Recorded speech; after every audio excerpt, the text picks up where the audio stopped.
I am absolutely gutted about this, but I also know that this is gonna make me a better soldier in the long run.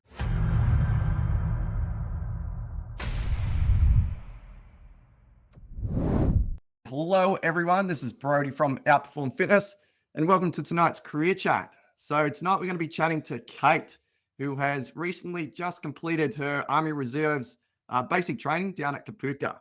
So, Kate's journey wasn't easy. Her first attempt, she was actually sent home because she failed on a certain aspect. But instead of giving up, she's gone back, she's trained hard, then went back to Kapooka and successfully completed the course. So today we're going to dive into this story of Kate's, from the struggle of failing the first time and to the moment that she actually marched out successfully the second time. So just a quick disclaimer before we get started here. So this career chat, it's presented as a personal experience. So this is not on behalf of the Australian Defence Force in any way. So I'll say again, this is a personal experience. It's not on the behalf of the ADF. All right, so let's bring Kate in here. All right, Kate, welcome to the chat. Thanks for joining us. Thank you for having me. Awesome. It's good to see you. I haven't seen you for a little while, since you've been back. So it's good to see your smiling face and Yep. finally, you've got that tick in the box of marching out. Well, do they even call it marching out anymore? But you successfully completed Kapooka for Armoured Reserve. So congratulations on sticking with it and getting through it. Thank you. It feels pretty good. Bit of a story to tell, which we'll go into, but yeah, honestly, I haven't stopped smiling since I've been back. So yeah. Awesome.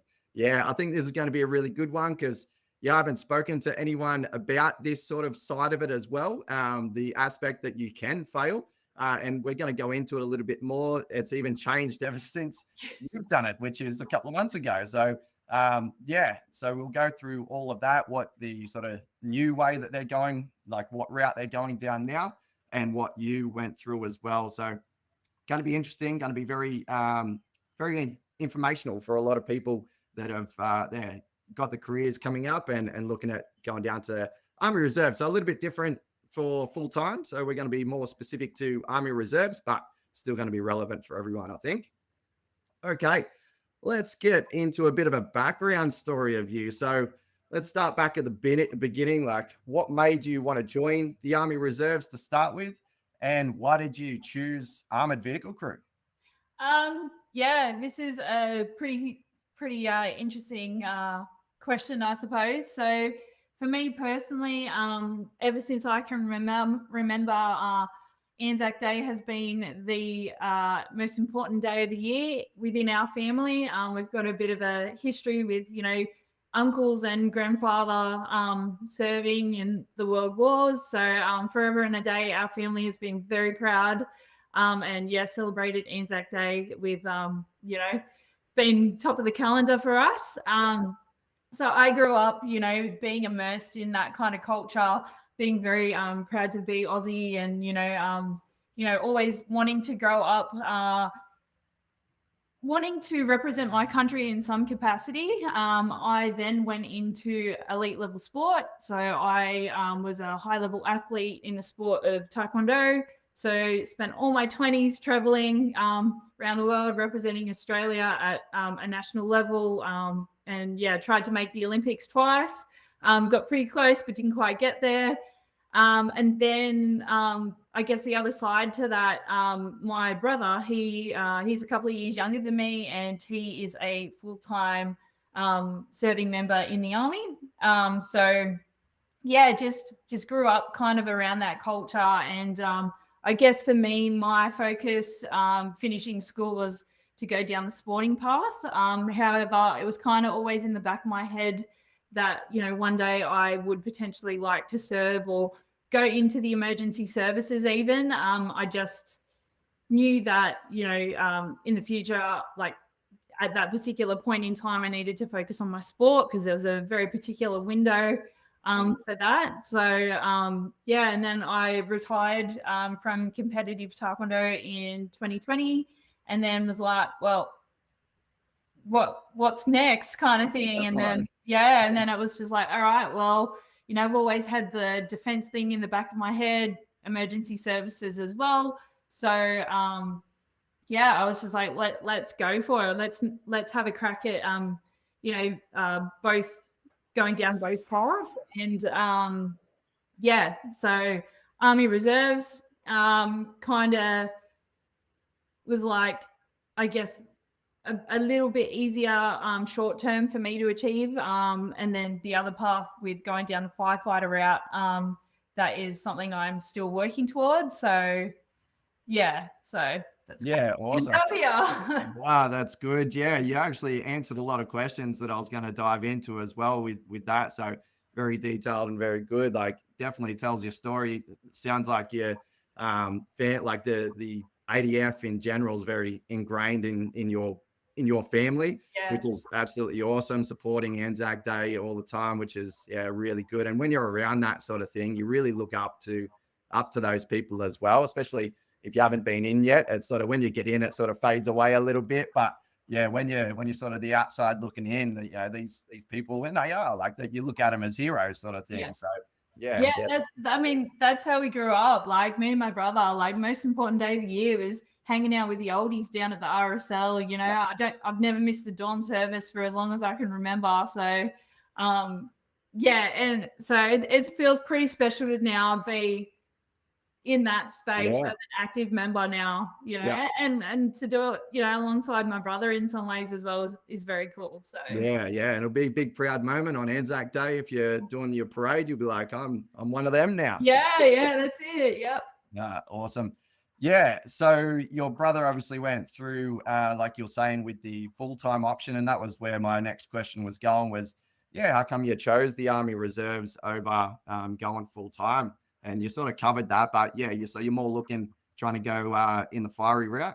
Yeah, so I guess I wear a lot of hats in my day-to-day life. So I'm still, whenever I don't compete as a Taekwondo athlete now, I'm heavily involved in coaching. So coaching youth athletes in that space. And I guess for me, just with my lifestyle, it just doesn't permit the option of doing this full time. So um, yeah, to kind of have the luxury of being able to be a reservist and know that there are still plenty of opportunities that lie within that space. And then obviously the transferable skills, like I definitely want to end up as a full-time firefighter long-term in my civvy life. And I just think what a great way to kind of build those skills while I am going through the process of trying to become a full-time firefighter, because that notoriously can take, quite a number of years to get into that space. So I got very close last year, but yeah, just kind of haven't quite gotten there yet. But yeah, it's kind of the best of both worlds, really. So Yeah, that's it. And both the trades really go hand in hand, like very similar, even if you're doing different sort of roles in each one, very similar type of thing, like the expectations on you and everything and the way you got to perform for sure. yeah. Awesome. Well, let's go back to your enlistment side of things. So the application, going through all of that. So what was that process like for you? Did it take a while to go through, or did you get through pretty quickly? To be honest, I expected it to be a lot longer than what it was. So it was about a 6-month turnaround from the time I submitted my application online to the day I enlisted. I think it was, yeah, almost bang on 6 months. I guess the reason I thought it would take a little bit longer is just due to the fact that I've been in a combat sport. I had a few injuries that I had to declare. And I mean, lucky for me, like those past injuries haven't affected me, but yeah, I kind of just thought the timeline would be a little bit longer. And I guess just chatting to my brother, he kind of prepped me for that a little bit as well. But yeah, I declared all my previous injuries, and yeah, there was no problem with that. So Awesome. yeah, Yeah, just jump through the hoops and pretty yeah, much. good. Yeah. Good. And 6 months at this point in time, like when we're doing this career chart, that's on average pretty much what takes people to get through. Some people go through a hell of a lot quicker when it's like priority roles and stuff like that. Some people take that a little bit longer because, yeah, through that process of, getting evidence that you don't have those injuries anymore, or, going through your security class and all that sort of stuff. It can take that little bit longer. So going through the process, don't expect it to be a quick thing. Like, you are going into it's a completely different world, and they need to make sure that you're fit for that new career that you're going for. And yeah, just go with it, and expect it, like you did, expect it to take a while, and then you may be surprised with how quick you get through it. Yeah, and I think the thing is as well, like, even if it does take a little bit longer than what you think, like, I've heard the term gifted time quite often throughout my process of this. And to be honest, that's all you have to see it as, is like, if it does take a little bit longer than expected, just think it's extra time to build your fitness or work on the skills that you're going to need going into this space. Because yeah, I can't stress enough, particularly as a female coming into this space, just how crucial it is to be, as best prepared as possible. So I guess, yeah, that's just another way to look at it if it Yeah, does 100%. take a little bit longer. So Yeah, for sure. Definitely. So how did you feel when you got that enlistment letter and you knew you were heading off to Kapooka? Like, your dreams are just about to yeah. get started. I wouldn't say come true just yet, but at least get started. Oh, look, I was pretty stoked. And the funny thing was, the day I enlisted was almost 10 years to the day that my brother enlisted as Oh, well. yep. And so my dad came up for the ceremony, and I think he was pretty stoked he didn't have to put me on a bus and wave me goodbye after the ceremony. So that was a pretty Yeah. special moment. But yeah, stoked. Yeah, awesome. So being a reservist, after your enlistment, how long until you took off to? So yeah, as reserves, just run through the process. Enlistment and Kapooka is a little bit different to full time, in the Yeah. sense that they got those guys go straight away. Yeah, so with the full timers, you enlist and then you straight on a bus down to Kapooka on that same day. For reservists, it's a little bit different. We enlist, do our cool ceremony, take some photos, meet everyone, and then it's kind of like away you go, and you wait out to hear from your RIC. And you pretty much, at least for me, I heard from my RIC within a couple of hours, I think it was. And then I was able to start parading the following Tuesday. So I'm pretty sure my enlistment was on a Wednesday, and then I was already parading on the following Tuesday. And then from there, you get a list of dates. I think it's about a 6-month bracket from the day you enlist as to when you're then expected to complete your basic training at Kapooka. And yeah, I was pretty lucky. I was able to get on a course only maybe like 2 months after I enlisted. It was a pretty quick turnaround for me for that first run anyway. But in between then, I was parading every Tuesday night, getting to just meet the people I was, potentially going to end up going down to Kapooka with. And that was just trying to get as much experience as possible and learn as much as possible before going down to Kapooka. So Yeah, that's definitely an awesome aspect of it. Is, yeah, you get to do a little bit of parading, like you said, meet some people. You may even be going down there, just get a bit of a feel for things. They won't train you up too much because they sort of want to get you to go down there a little bit untrained, because that's the whole purpose of it. But yeah, it'd be a good experience, at least, because you're not just going from complete civvy, now you're on the bus going to Kapooka. It's a big change. Honestly, I feel like I lucked out pretty hard, especially with my first run at Kapooka. Like, I made some really, really great friends from my RIC, straight off the bat. And yeah, and then getting down there, it was nice to already have a couple of friendships in the mix anyway. And then, yeah, that platoon in particular ended up just being a really, really good group of people. So yeah, got pretty lucky there. Yeah, awesome.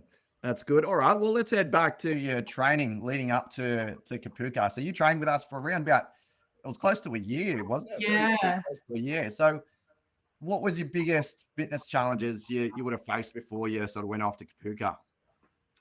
Um, Because you're in a pretty good, like you had all that background of sporting and things. yeah, Sort of, yeah. do you have any sort of things that you ran into, any sort of challenges leading up to it? Yeah, that you sort of faced before you went off. I'll be honest.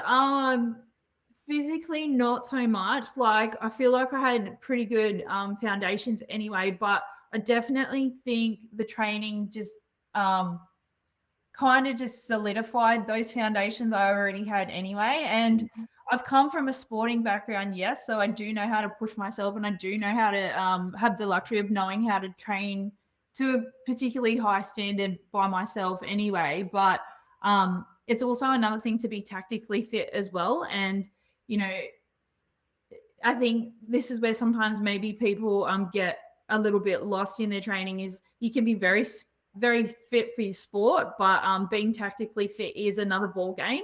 Hmm. And I guess that's why I came to you to kind of find that guidance, just to make sure I definitely was on the right track. So I think for me, probably the biggest thing I faced was just I really thrive training in a group environment. Yeah, So, and I've done a lot of years of training, getting up early and training by myself anyway. So it was just that aspect was probably the hardest thing for me. But look, in saying that, you work your weaknesses, and that's right. that's how I just looked at it. It was just like, yeah, there's a bigger picture here. So Yeah, awesome. yeah. Yeah, good. So looking back, like what would you say would have been the most valuable part of actually getting into that style of training, like even with the sporting background that you had? It's just honestly getting used to the types of movements, the types of like load carriages, just making sure that I'm giving myself the best opportunity to go into this space and not feel shocked. So yeah, I think it was just I was I was controlling the controllable, so to speak, Yep. because if you have no idea, like you don't know what you don't know either, right? So Exactly. going into a situation like Kapooka or any kind of basic training can be daunting. And I think even when you go into a situation like that where you have somewhat of an idea, you also just don't know how you're going to react until you're actually in the thick of it. Mm, So honestly, from doing this training, it kind of just it was just me, controlling what I could yeah, control. yeah, So that's which right. which did help me. So For sure. Yeah, and you can't train for something you don't know what you're training for. no. Yeah, there's you've got the PFAs and things like that. You can train for those little specific elements, but it's not what it's about. That fitness test is just testing your general fitness. It's Yeah. like what else is going to help you throughout, and just get you that type of fitness, that sort of military style, good at everything sort of thing, Yeah.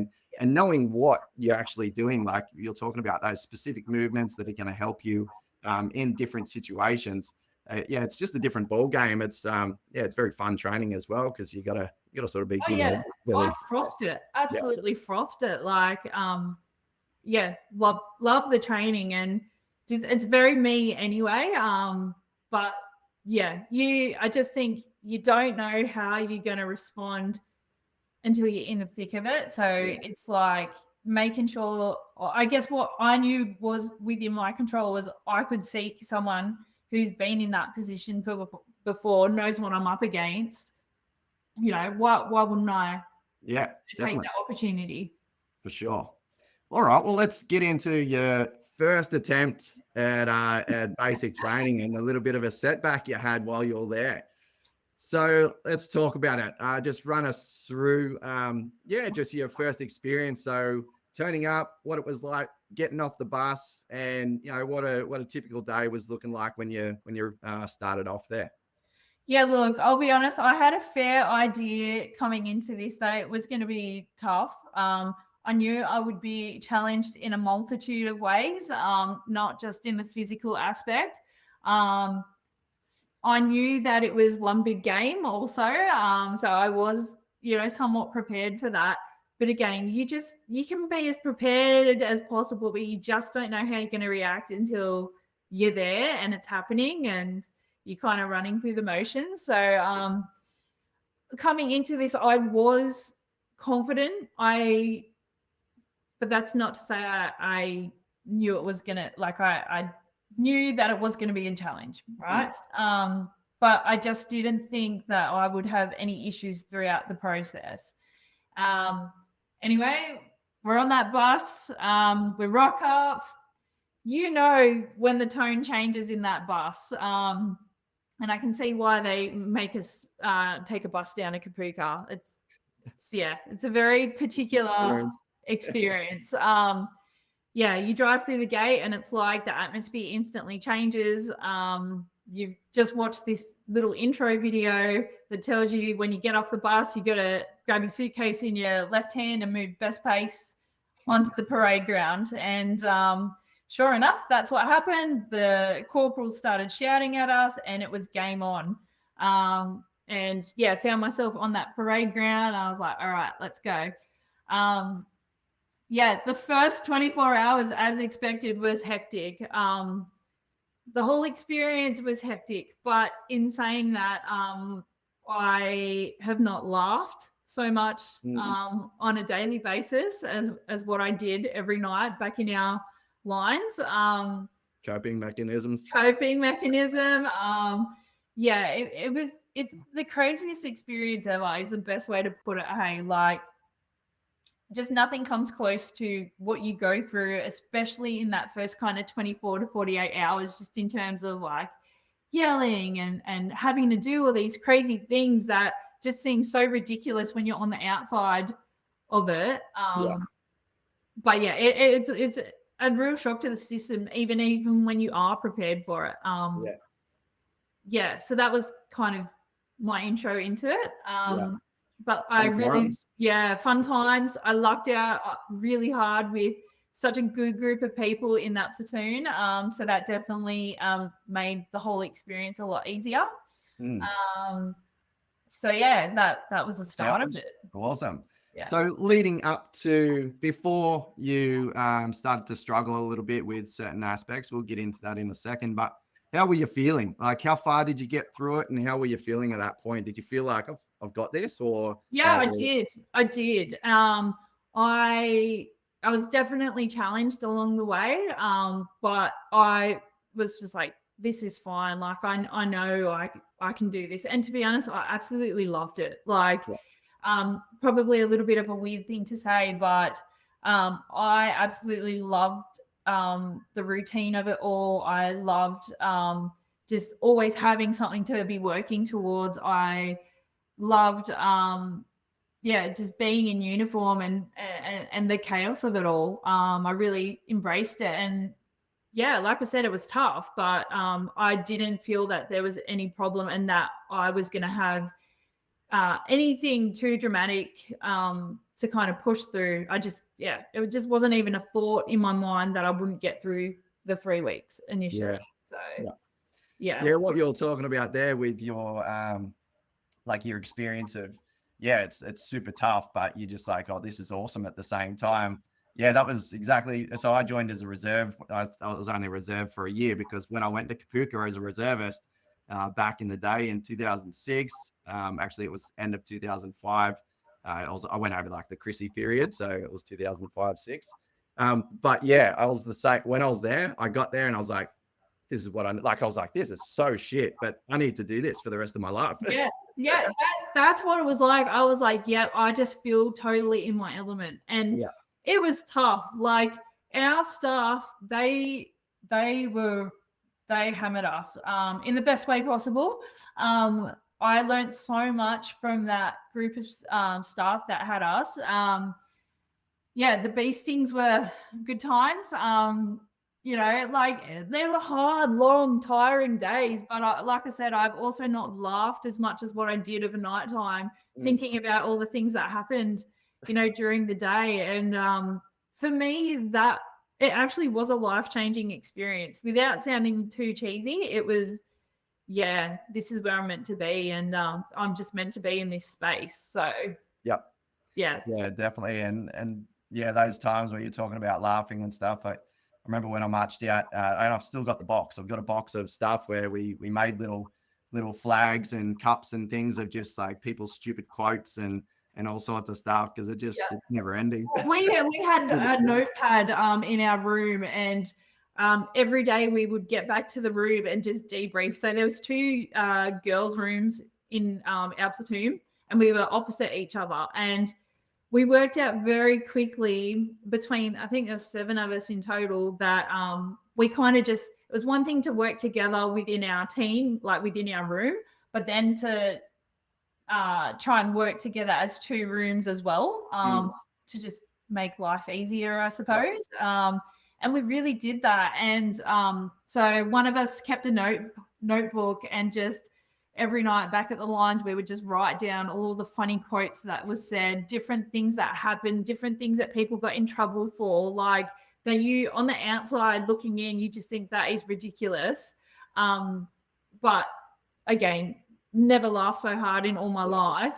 And like it was just, you can't put a price on that stuff, to be honest. Yeah.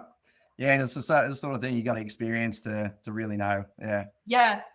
Oh, definitely. Awesome. All right. Well, how long did you make it through the first time? How far through the course did you make it? So I made it through 2 out of the 3 weeks. 2 out of the 3 weeks. Yeah. I'm sure that would have been killing you. All right.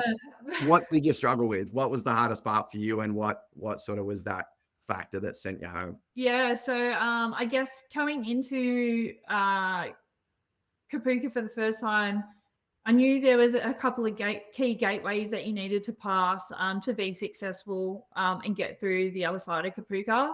First one being fitness. That was just a given. What I didn't realize until I got down there was weapons is actually a pretty important gateway. And then you've got your TCCC, which you complete at the end. But I guess if there are issues with TCCC, because that is at the end of the course, you've essentially done Kapooka anyway. So I guess they have other ways of, retesting you for that. So we got to weapons, and I am generally a pretty tactical, hands-on learner. So even though I've never dealt with weapons in my life, I wasn't worried about it. It was, coming into it, I was just like, yeah, it's just going to be another thing I learn, I adapt and push through. And I guess for me, I didn't realize how intense the delivery of the weapons module was going to be. So that was probably the first point that shocked me a little bit. I did think that the delivery would be a little bit more relaxed in some aspect, just because it is weapons. It's obviously a pretty important part of becoming a soldier. So it was a lot of information in a very short amount of time. And we had in our platoon, we just had a lot of people, I think, that probably did struggle with that module anyway. And unfortunately for me, I think I was just someone who slipped through the cracks because, well, this was the feedback I got afterwards anyway, was because I guess I had been a strong performer in all other aspects leading up until that point. I just kind of didn't get picked up by staff. And unfortunately, during that week, they were a staff member down. So there was just, unfortunately, a few things out of my control that probably just didn't help my situation. That was the point that I exited on. And shattered me. Yeah. It's I'm sure it would have been a pretty disappointing feeling. Like, at what moment did you realize that you were going home? Like, was it on the mound, or was it in the lines, or did someone come up and tell you, or what happened there? Yeah, so I knew I was struggling with weapons. Probably the second day into the module, I knew I was struggling. I had a couple of conversations with my my seco, and I knew he was in a situation where his hands were kind of tied as well. I did the best with what I could with you know, I guess the time and the knowledge that I did have. But it wasn't. I'm very much like a believer in that. You're playing to the buzzer, so to speak. And I knew I was going to have a couple of attempts at doing the weapons assessment, so I just tried to give it my absolute best up until I knew that I was at that last point where it was, this is your last crack, and if you don't get through, then unfortunately I knew the reality of that. But yeah, it was just it was it ain't over until the fat lady sings, and that was kind of my mantra, and unfortunately she sung for me. Yeah. So, And just on that as well with the process, like there are retests and stuff as well. yeah, It's not like you go up to do your test, you fail it the first time and it's like you're gone. no, It's you get a few retests and it's yeah, they do that what they can to try to bring you up to the level. But unfortunately, that just happens sometimes, and yeah. like an opportunity in disguise sometimes as well. So we'll get into that second attempt in a little bit, but coming home. So that obviously would have been tough. I remember chatting to you. You seemed sort of both ways, pretty down, but also trying to keep a happy face sort of thing as well, being very positive about it. How did you process that setback, and what was your initial reaction actually coming home? Look, when I was down there, as you said, we definitely did have a few attempts at getting through the weapons assessment. You do go off for retraining, before you get that final, okay, yep, you're done. And for whatever reason, I just couldn't get over the line, this time round. So in saying that, when I realized I was going home, I again am very lucky that I had an awesome group of people around me who just embraced me and helped me. Just reminded me that it's all good kind of thing, and I felt very, very supported down there. So very lucky there.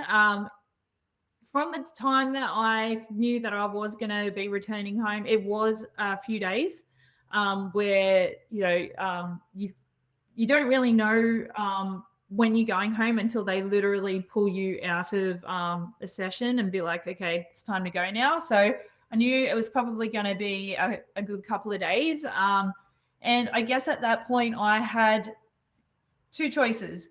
I could sit there and be really upset about the situation and beat myself up about it, which I did in some ways. But the other thing is that I was still there, and I knew full well I was going to come back straight away. Like, that wasn't even a thought in my mind. So I guess my attitude then flipped to, well, I'm still here. I actually don't know how long I'm going to be here for. So let's still make the most of this opportunity while you are still here, and still learn as much as you can, stay in the game, take notes, because I still had to play the game right up until they pulled me out of class.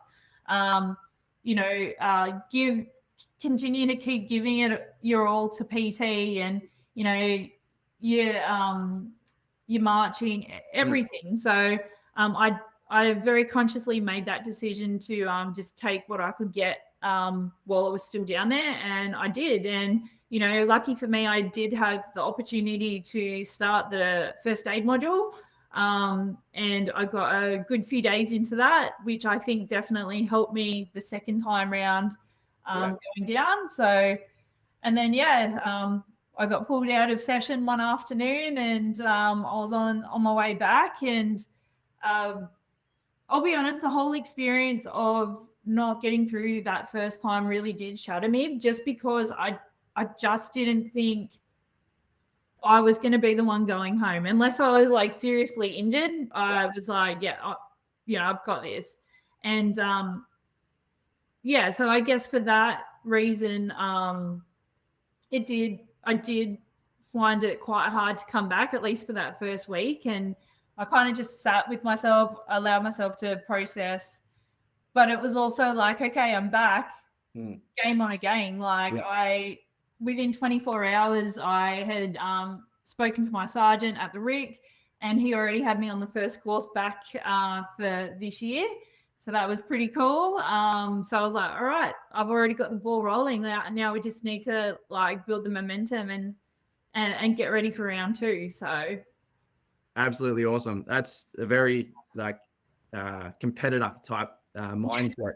You can tell, you've grown up doing sports and everything because that resilience of bouncing back, not letting that sort of thing keep you down. Obviously it's a setback.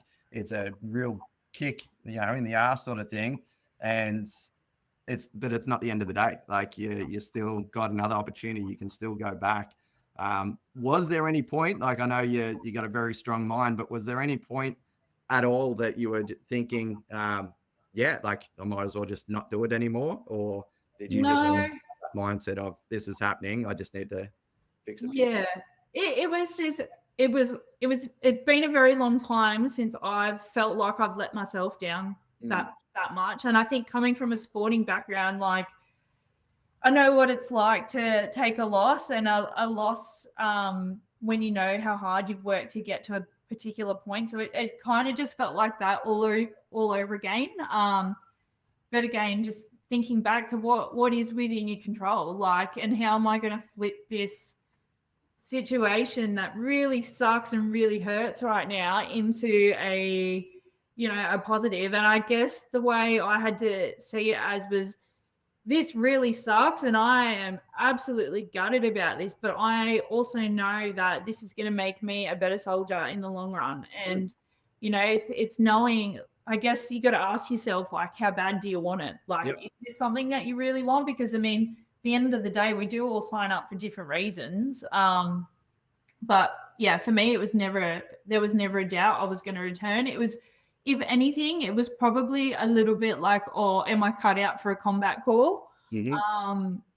Because again, I understand that, going into a combat corps, again, especially as a female, it's a hard gig. It's, and I definitely don't want to be there just to make up numbers. I actually want to be really good at my job, and I take a lot of pride in that. And that was probably my only question to myself. But again, it's just another one of those things you want to prove. You want to prove to yourself like you can do it, sort of thing. A lot of perseverance. Like it's very good trait to have, and you can that sort of thing is trained before those setbacks even happen, throughout life, throughout other things that you do. When those setbacks in life happen, that's an opportunity to work on that mindset, to be like, all right, this thing has happened. What can I do to fix it or work around it, or for that thing not to happen again? It's a very good quality to have, and it is trainable 100%. Yeah. I just think like there's, again, you have a choice in how you're going to approach a setback. Like it's all good to be upset about it. I'm totally, allow yourself to feel that. And I think if you do feel pretty rubbish about, not kind of, missing the mark, then I also think that's a good indication that you actually really care about what you're doing as well. So, and you've got expectations on yourself as well, expecting yourself, you should be at that level. Like, what can you do to reach that? Awesome. Well, that's sort of rolling into the next question that I've got here with your comeback, getting yourself ready. Did you do anything different? Did you have the opportunity to, work on weapons or anything like that back at unit, just to get you a little bit more squared away with it? Yeah. So my sergeant at the RIC was unreal. He was straight onto it, asking me, well, what happened?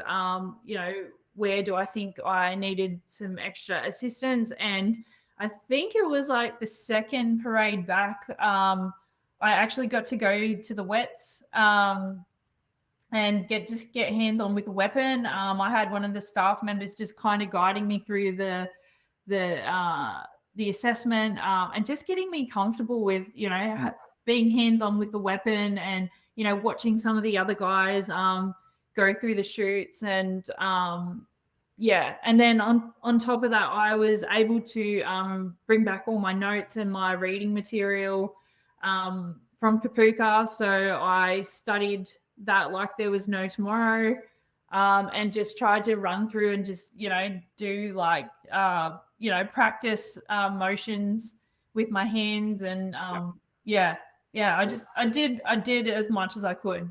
So. Yeah. Awesome. Yeah, really good. So you took that opportunity. You didn't just go home and have a sook about it. You just like, all right, this needs fixing. We're gonna fix it. I wasn't gonna leave anything to chance. Put it that way.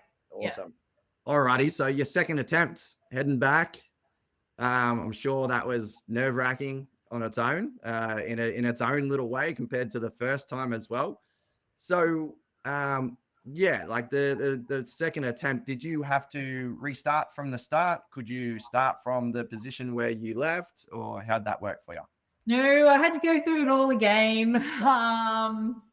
And what an experience. It was a completely different experience the second time around. I was very, very nervous about it.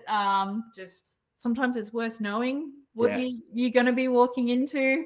I also was like, oh, am I going to see my old staff? Can I lie low and just put my head down? And, this is all these things. I think when you know what lies ahead, or at least you have an idea, it's worse the second time around. And I was sweating bullets pulling up to that gate for a second time. Yeah. But yeah. Yeah. And that's it. Like the first time, it's just the nervousness of the unknown. You don't know what's about to happen, but when you know what's going to happen, you know it, but you're expecting it and you're just waiting for it. And, yeah. And the other thing too was I just, as hard as it was, I just made such good friends in that first experience. I was like, oh, because it's a 12th run for a while. Am I gonna have the same support system? And I didn't this time around. Like, it was honestly two completely different experiences. But for sure. Obviously, a lot of positives came from it. So How did your confidence feel in that second time going around? Now that you knew, you had actually practiced the thing that you struggled with last time, and you pretty much made it all the way through, so you knew what to expect the whole way through, and there was just that one thing that you really struggled with. Yeah, look, I was still nervous. I was definitely nervous coming up to the weapons module, because again, it was like I knew I'd done the work, but you just don't know until you're going through it again.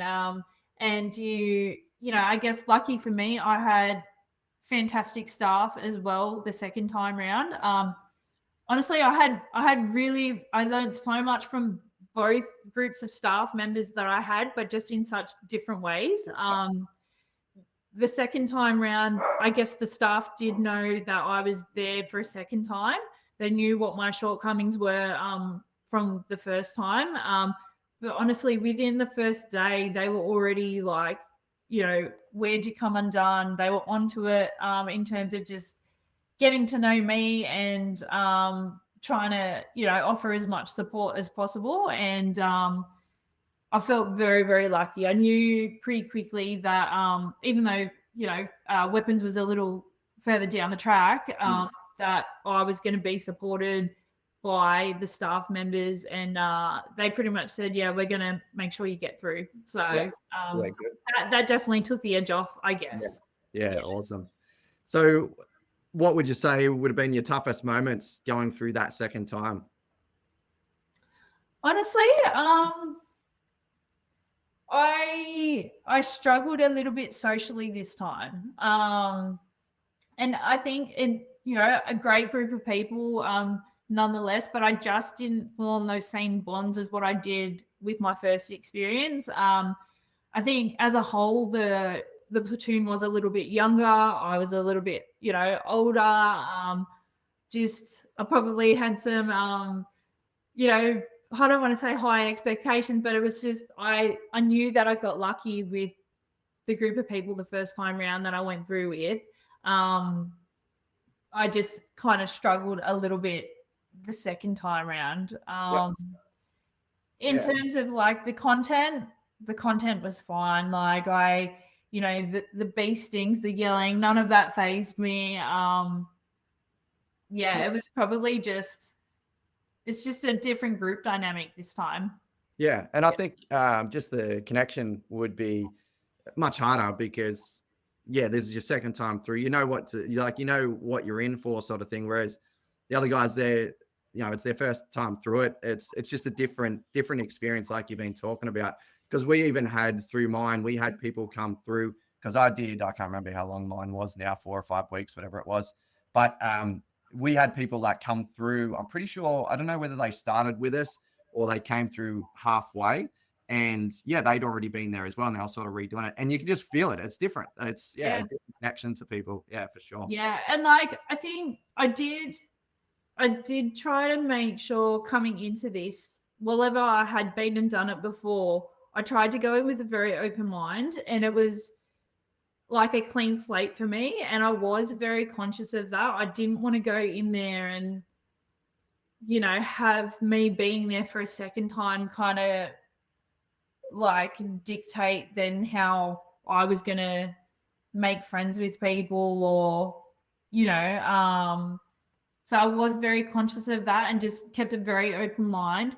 It's just, I don't know, sometimes you just really click with people, and sometimes it just takes a little bit more work. And for me, the second time around, it took a little bit more work, but like that's all good. I still had a great time, still learn a bunch. So yeah, good. Okay, so getting to the end, you've made it through the section that you got sent home from last time. Yeah, that would have been a pretty awesome feeling. Just talk us through what was running through your head when you actually made it through that part of it. Yeah, honestly, I was stoked. So lo and behold, I got down there and 4 out of 5 staff members that I had previously had were still floating around Kapooka. My previous platoon sergeant, he was actually the sergeant of our sister platoon this time around. So I saw a couple of my old corporals in amongst the mix as well throughout my time. But the day that I actually passed weapons, my old platoon sergeant was actually standing there when I got my result. And he's like, "McAdam, you did it." He's like, "Well done. I'm really happy for you." And then the next day we went down to the range to do a live shoot, and I turned around and my old Sacco was there, and he's like, "McAdam," and I was like, "Oh, hello." He's like, "Come over for a chat," and I was like, "Okay, let's go." No idea what this is about. Anyway, he actually got called up by the platoon sergeant and said, "Oh, just so you know, McAdam's back. She's passed weapons." And so he was floating about, so we figured he'd come down and say g'day and check in, and honestly, that was the coolest thing ever. I learned a lot from my old Seko, and he was tough. He was real tough, but all good intent there, and there was no hard feelings, that's for sure. But for him to actually go out of his way and come down and say g'day, and just kind of share that he was happy for me was that was a real proud moment for me. So to show how much they want you to actually get through it as well. They're not there just to, crush you or anything like that. No, and I never thought that either. Like, like I knew that there was all good intent there.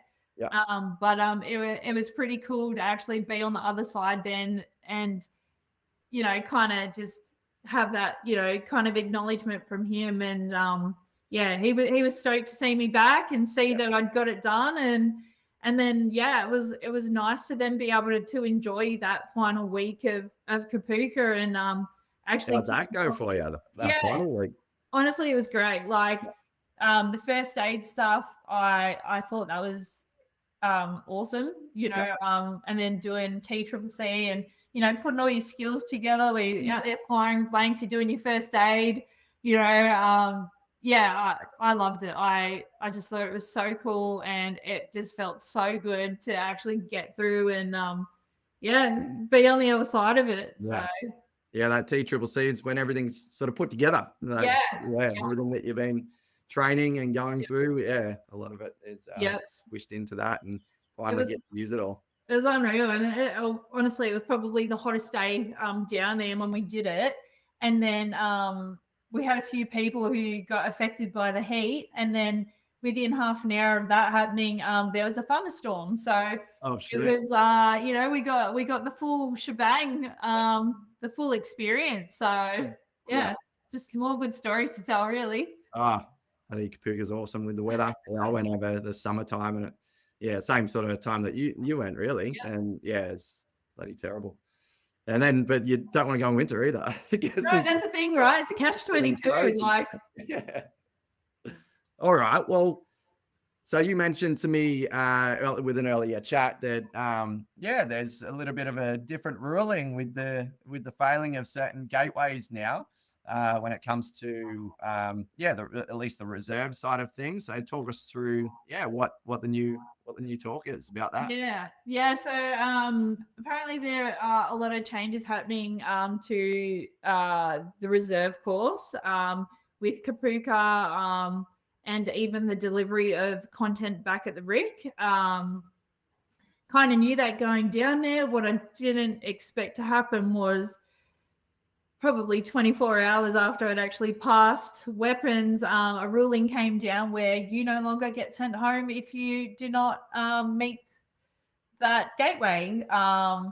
So that was another pill I had to swallow. But look, I'm a big believer in things happening for a reason. So the ruling Made you came stronger, down. didn't Yeah, it? it did. Like I said, I've just got more stories to tell now. Yeah. The ruling came down. We were taught in class one day, and everyone just turned around and looked at me. I was like, what do you do? I'm here. I've ticked it off now. Like it is what it is, kind of thing. Yeah. So that's now a thing. Yeah. From my understanding, the the PFA and the weapons you would previously get sent home for if you didn't meet those criterias. But no, that's not the case now. You get to Mm. stay at Kapooka, see you at your 3 weeks, and then including your T-triple-C, if you don't hit the mark on that, you come back to your RIC, and it's up to the RIC now to assess you for those shortfalls. So, Mm. Interesting. yeah. Yeah, well, they're always changing, always doing different things. So, you know, people that are watching this in a couple of months' time, there may be something different as well. So, you never know. Oh, They're always testing things, always, you know, back and forth. So, what we tell you now may not be the case when you go as well. and that's the thing. You've got to keep an open mind throughout this whole process. I think even last week I found out that Kapooka has also been extended by a day now. So Okay. we would return home on the Saturday. Now you will return home on Sunday. And I believe that's actually to give people an extra day down at the range, is what we've been told. So Brilliant. yeah, things are always changing. Yeah. Expect the unexpected, I suppose. That's it. And even that 3 week course, like it's still pretty new. Like that only came in last year or Yeah. when that was, I guess it's pretty recent as well. So, and it's always chopping and changing. Yeah. Like, you know, back in the day that I've seen with a lot of people's stories, there never was Kapooka for reservists. A lot of them just did the training at, at the unit, but then, yeah, it went to like the 7 week course, then it went to the 5 or 4 week course, and then it's down to 3. So, yeah, it's all just, And now they are talking about increasing it again to potentially 4 or 5 weeks again. yeah, So again, when that happens, no one knows. It's just, I think your best bet is to just keep an open mind and yeah, go with the flow, and again control the controllables, and just be yeah, ready and get the job done. yeah, that's it. Yeah. Like, yeah, That's it. Yeah, be as ready as you can. That's the biggest thing. Like, yeah, and then you're prepared. At least like you're talking about those things that you can control, those things that you can improve before you go. Like obviously weapons, stuff like that. That's very hard. Like you're not going to really be able to train yeah, that sort of stuff before you go.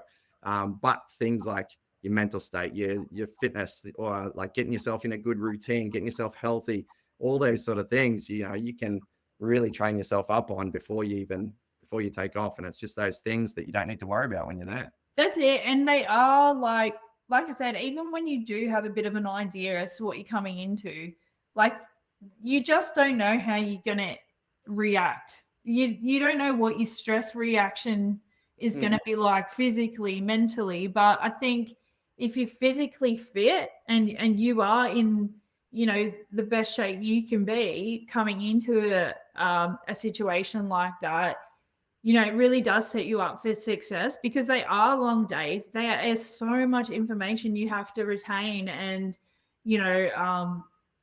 like it's a lot. It's the biggest roller coaster of your life, really. So I think the fitter you are, the more in tune with even just like your food and your hydration and being aware of your body. It really does make all the difference. Yeah. And even just the marching around, like that's it. that alone, like just is crazy on, because you're not just walking, you are thinking, you are doing all these weird things that you've never done before.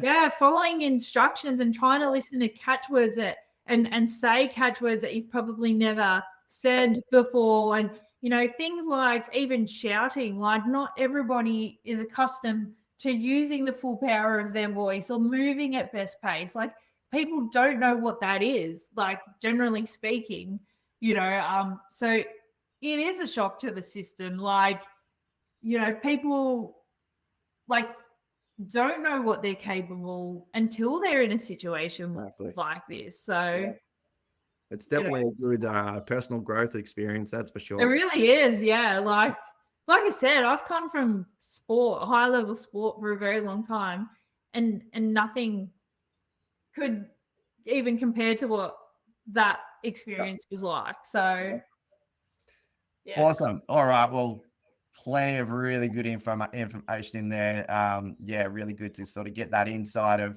where, like, what happens with the failures and how your mind was the whole way through it. So now that you've completed all of the training, like you've actually got through your basic training, which is bloody awesome. What's next for you in the Army Reserves? What are you up to now? Yeah, so I've got a online course that I'm starting next week. So that will be battlecraft and navigation. So I'll do that for a few weeks. And then I've got 2 weekend courses locked in for April and May, where I'll go off to Holsworthy and do my navigation over there. And then later in the year, I've got my land combat module to complete. So that will be another 2-week course. A little bit later on in the year. And then I think from after I do this weekend navigation course, then I actually get to post out to my unit start getting amongst it and start working towards getting my trade training done. So yeah, awesome. Yeah, looking forward to it. That's when all the fun stuff happens. That's it. Yeah, good. Awesome. All right, okay. Well, thank you heaps for sharing that story. It's absolutely awesome. Really good to hear different people's experiences, and you got to do it twice. So thank you. But honestly, it's very inspiring the way that we can hear that your mind works with those sort of setbacks as well. Perseverance to continue forward with those shitty happen in those setbacks. I know a lot of people will take a lot from this, so it's a very valuable experience to share with everyone. So thank you very much. And if you're preparing for a fitness test or basic training and you want to be in peak conditioning, check out my Fit for Service training plan. So I'll leave a link in the description of anywhere I post this, or just reach out to me, leave a comment, whatever you want to do, and I'll give you some more information about it. So Kate, before we finish up here, any final thought or advice for the people out there? Look, control the controllables, focus on your fitness, make sure you utilize people like Brody who have been there and done that before. Like I can't emphasize that enough. Brody and working with Brody has definitely helped me in bucket loads. And like I said, just control the controllables, and fitness is one thing that you very much can control to set yourself up for success. So yeah, glass half full. That's it. Awesome. Well, thanks, Kate. Thanks again, Kate. And yeah, good luck with the rest of your career. Thanks, Heath, Brody. No worries. Catch you later. See ya.